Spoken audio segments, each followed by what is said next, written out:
Hello, and welcome to our discussion on plant disease resistance mechanisms. Like humans, plants must deal with a wide variety of pathogens.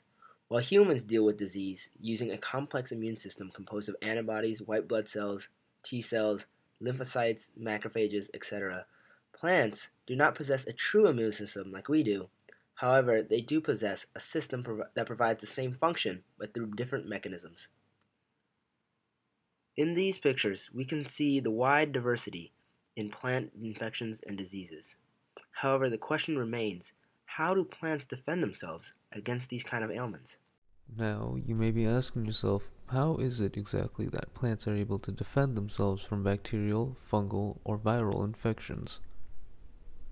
Let us begin by following a particular strain of Xanthomonas bacteria as it attempts to make its way into a plant. Now imagine that you are a participant in the Xanthomonas bacterial strain attempting to make its way into a plant, under this case, the common shrub. Initial entry from the air will be blocked by the tough lignified cell wall and waxy cuticles. These are the first layers of defense that plants use against infection. If the pathogens are stopped from entry, then no infection will even occur. But what if you try to approach it from the soil and attack the roots? Here, plants simply do not possess the channels to allow entry of bacterial pathogens, blocking them from even entering in the first place. But even if bacterial pathogens could breach the roots, the Casparian strip prevents all apoplastic entry, thus halting further attack along the main body of the plant. But what happens when these defenses fail, or if the plant was wounded in an area, allowing easy access for infection? Say some of the pathogen was able to get into the plant cell. What then? Many plants, like the dogwood, are able to employ a variety of mechanisms to deal with cases like this. Specialized receptors along the cell wall and inside the cells possess the capability to detect the protein products produced by certain strains of bacteria. An immune response is triggered as a result. An interesting thing to note is that no single plant species possesses the receptors for all strains of bacteria. This means that if a particular type of bacteria manages to invade a plant species that does not possess the receptors for it, then that plant becomes susceptible to infection. The first component of the immune response is the hypersensitive response, basically rapid cell death of the afflicted regions. This is in the hopes that the death of the compromised plant cells also kills the pathogens infecting it. After all, without a host cell to thrive and reproduce, the pathogen will most likely cease to function and die. Here we have an image of the leaves of one of our plants, and, well, what's this? Looks like bits of it are dying off in order to prevent further infection. Looks like Xanthomonas won't be getting the best of you this time. On top of the cell death response of the infected regions, the affected plant cells begin to send signals.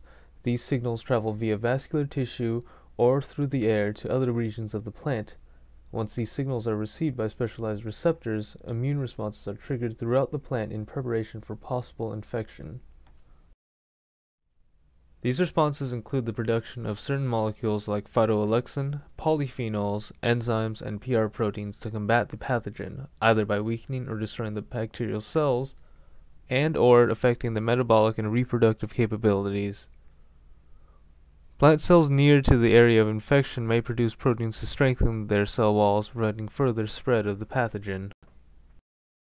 As complex and comprehensive as the plant defense systems are, throughout history there have been many examples of these systems failing.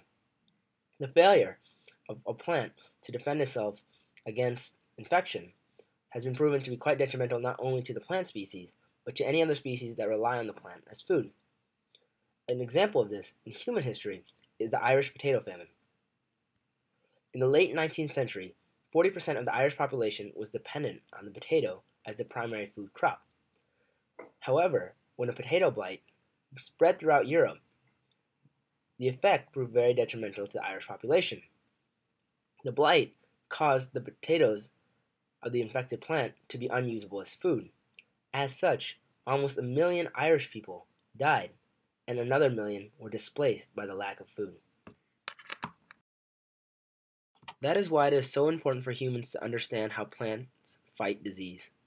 Even now, research is being done to examine how disease-fighting genes in certain plants can be artificially induced into other plants.